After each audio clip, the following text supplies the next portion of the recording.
नमस्कार, मैं रामनाथ प्रसाद दर्शन शास्त्र विभाग डीएवी कॉलेज सिवान से आज ऑनलाइन कक्षा के अंतर्गत आपके समक्ष उपस्थित हूँ।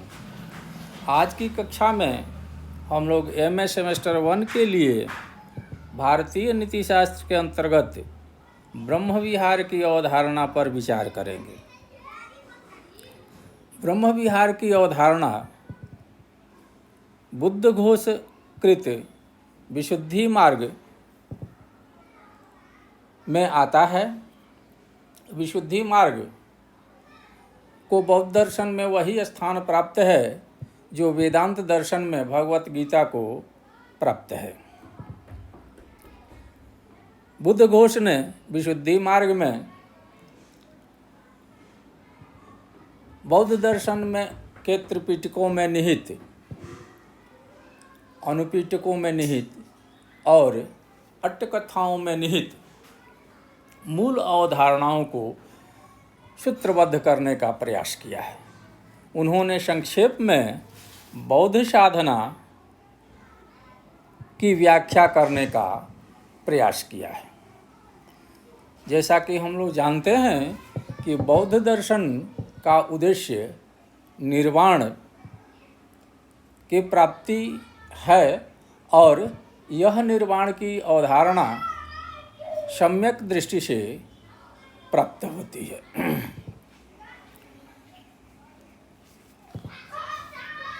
और यह सम्यक दृष्टि अष्टांग साधना से प्राप्त होती है,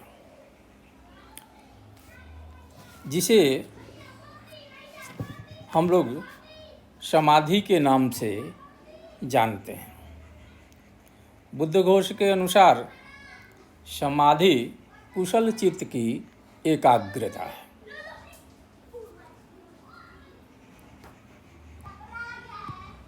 इसमें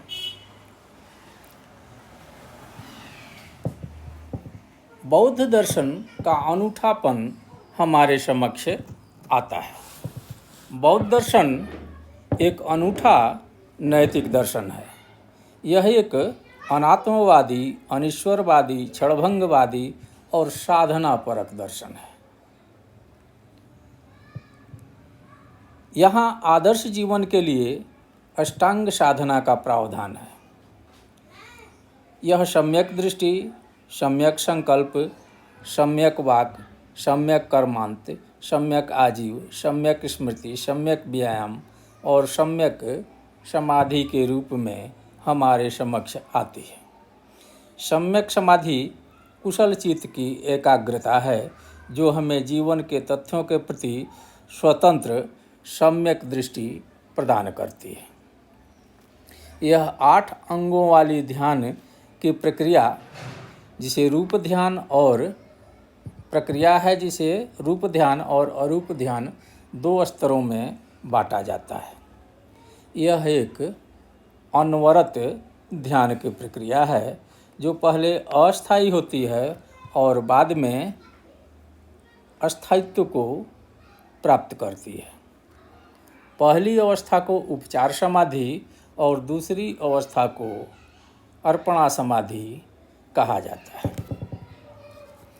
ध्यान की इस पूरी प्रक्रिया को जीवन के 40 तथ्यों पर केंद्रित किया जाता है। इन्हें 40 कर्म स्थान कहा जाता है। ये 40 कर्म स्थान है 10 कषिण। कषिण का अर्थ होता है स्थान घेरने वाले पदार्थ, जैसे पृथ्वी, जल, वायु, अग्नि, आकाश इत्यादि। इसी तरह 10 अशुभ कर्म स्थान होते हैं जिनमें वैसे पदार्थों पर ध्यान केंद्रित किया जाता है जिसको हम पसंद नहीं करते हैं। इसमें विभिन्न प्रकार के विषयों पर अपने मन को केंद्रित किया जाता है।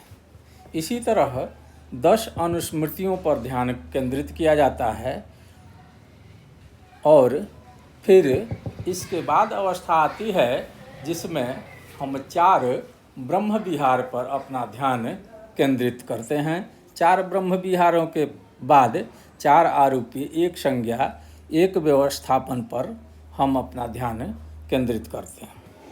इन सभी का एक एक कर ध्यान करने पर इनके प्रति सम्यक दृष्टि का उदय होता है। 10 क्षीण, 10 अशुभ, 10 अनुस्मृतियों की साधना पूर्ण हो जाने के बाद 4 ब्रह्म विहारों की साधना की बारी आती है। ब्रह्म विहार का अर्थ होता है पवित्र आनंदमय जीवन या डिवाइन लाइफ। आजीव या जीविका जहाँ व्यक्तिगत जीवन का द्योतक है, वहीं विहार सामाजिक सदाचार के अर्थ में आता है।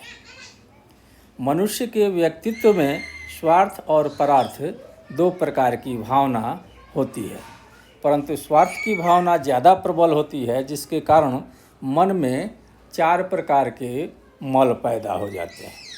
ये मल हैं राग, द्वेष, ईर्ष्या और असूया अर्थात असहिष्णुता। राग के कारण व्यक्ति वस्तुओं या व्यक्तियों के प्रति मोहित हो जाता है। द्वेष के प्रति व्यक्तियों या वस्तुओं से द्वेष रखने लगता है, दुश्मनी रखने लगता है। ईर्ष्या के कारण उसे नापसंद करने लगता है, अर्थात ईर्ष्या की भावना का उदय होता है। और असूया के कारण व्यक्ति किसी के प्रति असहिष्णु हो जाता है। ब्रह्म विहार साधना में इन्हीं भावनाओं को दूर करने का प्रयास किया जाता है और सभी प्राणियों के हित की भावना का विकास करने का प्रयास किया जाता है। मैत्री से राग पर विजय प्राप्त करने का प्रयास किया जाता है।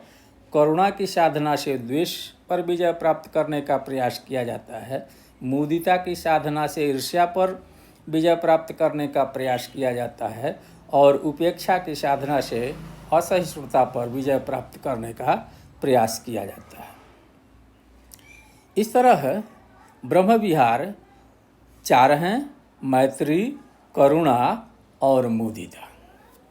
इन सभी पर हम अगले वर्ग में अलग अलग विचार करेंगे। यहाँ एक तथ्य बता देना आवश्यक है कि हम लोगों ने बीए के क्लासों में जो प्रयोजनवादी नीति शास्त्र पढ़ा है, जो नीति शास्त्र का आधुनिक विकास है, उसके पहले कर्तव्य शास्त्र होता था, जिसमें यह बताया जाता था कि क्या करना चाहिए और क्या नहीं करना चाहिए। उसके बाद नीति शास्त्र में प्रयोजनवाद का विकास हुआ, जिसमें इस तथ्य पर ध्यान केंद्रित किया जाता है कि मनुष्य स्वतंत्रतापूर्वक यह चयन करे कि उसे क्या करना है। उसके सामने शुभ और अशुभ 2 तरह के लक्ष्य होंगे, जिनमें से किसी एक का चयन करना होगा। प्रयोजनवादी नीति शास्त्र में ही कांट का कठोरतावाद भी आता है, जो कहता है कि मनुष्य को अपने मन को शुद्ध करना चाहिए, गुडविल का विकास करना चाहिए, जो सम्यक हो, जो बौद्धिक हो। बौद्ध दर्शन की यह साधना पद्धति कांट के गुडविल की अवधारणा के समकक्ष है और यह अपने समय के प्रचलित कर्तव्य शास्त्र से उत्कृष्ट है। जब हम मैत्री, करुणा, मुदिता और उपेक्षा पर विचार करेंगे, तब हम इन तथ्यों पर भी बात करेंगे। तब तक के लिए विदा। धन्यवाद।